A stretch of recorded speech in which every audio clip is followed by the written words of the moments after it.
One of the things that I love is that two films idea of your life. And there's like two stories you can tell. One that is safe and full of regret, and one that is risky and full of pride and joy.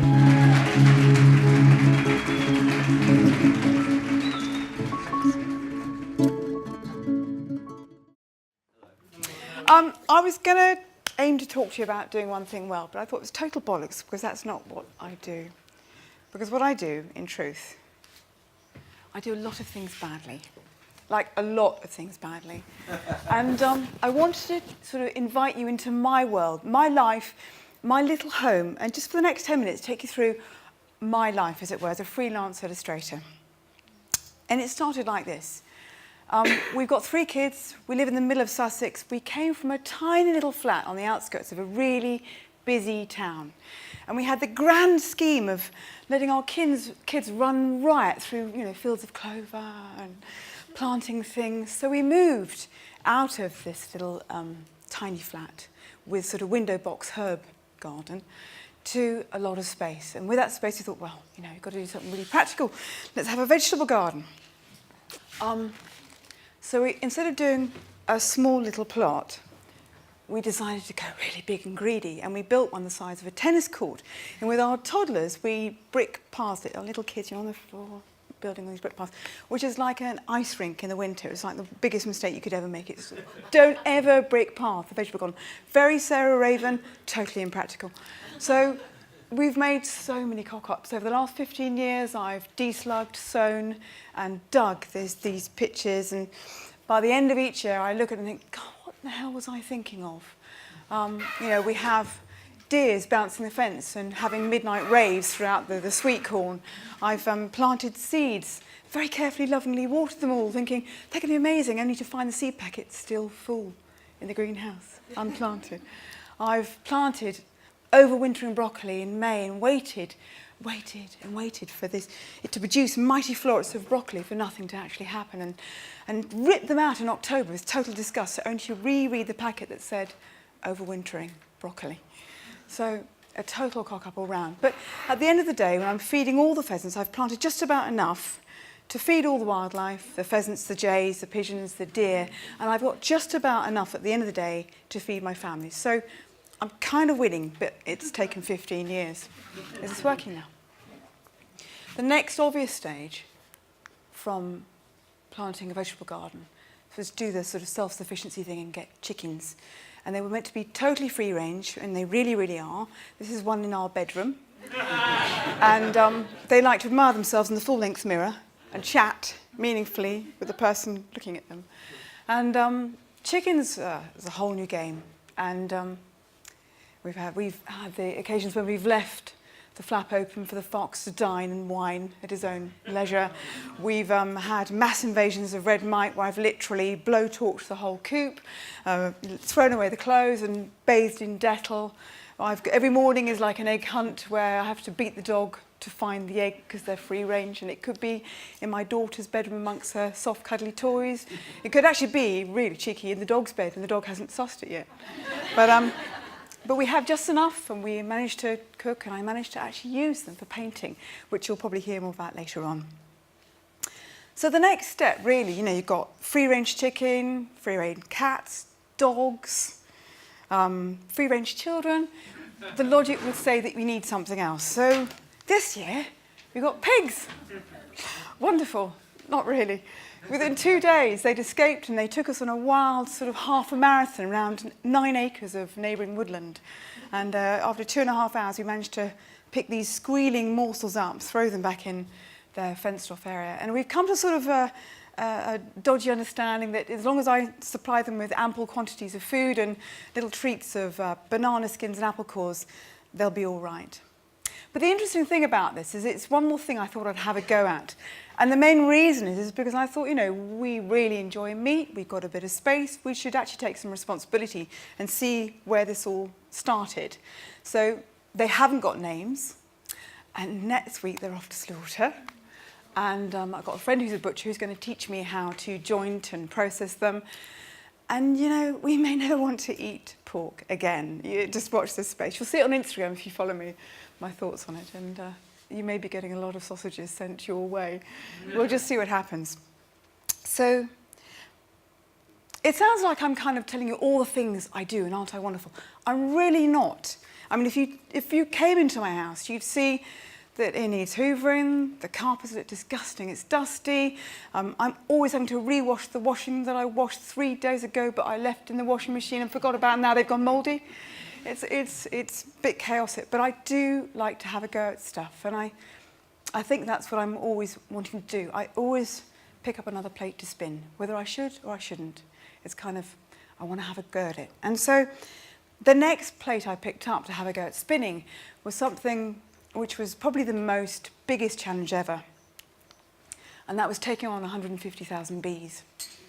And I've checked out the one in the corner, by the way. They're really cool, they're feral, and they're perfectly safe. So you can go walk around, it's totally fine. If you know there's a whole colony living on the corner of the building.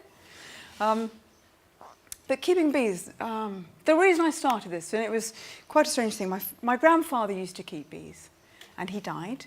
And it was something I was always really intrigued about. And then I had a really dear friend, and he'd done all the training, done all the courses, he'd got all the gear. We used to sit and talk really enthusiastically about this whole thing of keeping bees and, you know, Mother Earth, and how incredibly good it was. Good for you, good for the environment, good for, you know, the ecology of our planet.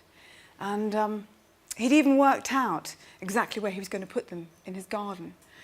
But sadly, he died of cancer. He lost his battle, and all his hopes and dreams were just extinguished in that one point. Excuse me.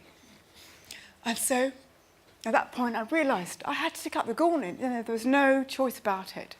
So I thought I'd keep bees.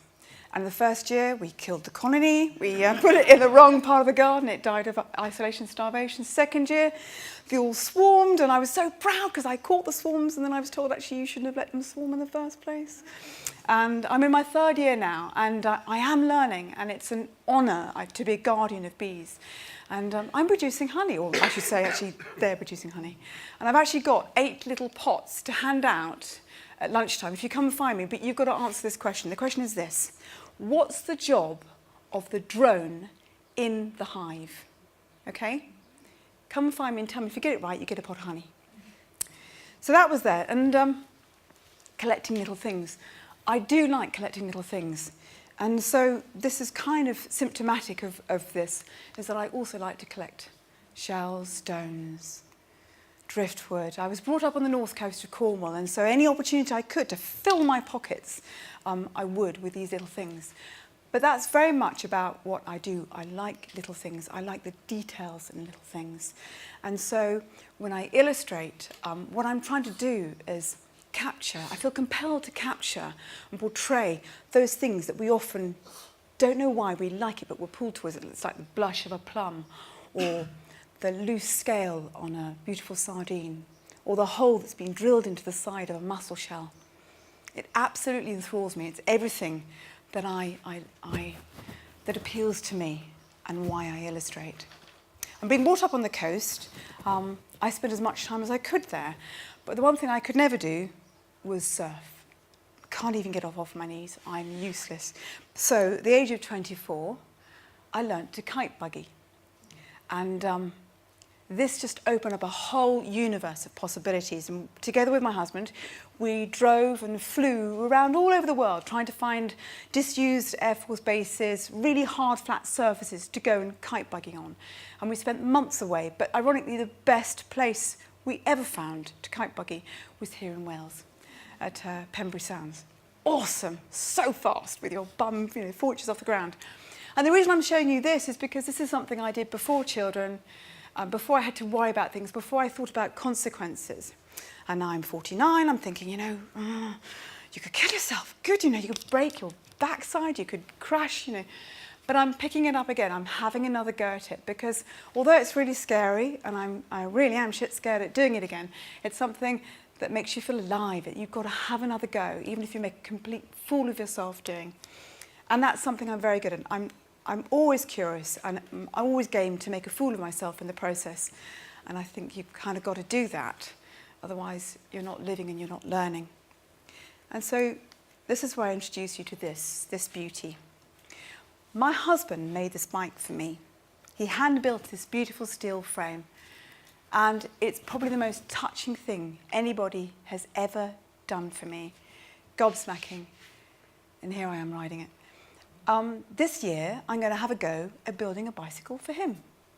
And I've never built a bicycle, but I'm going to have a go.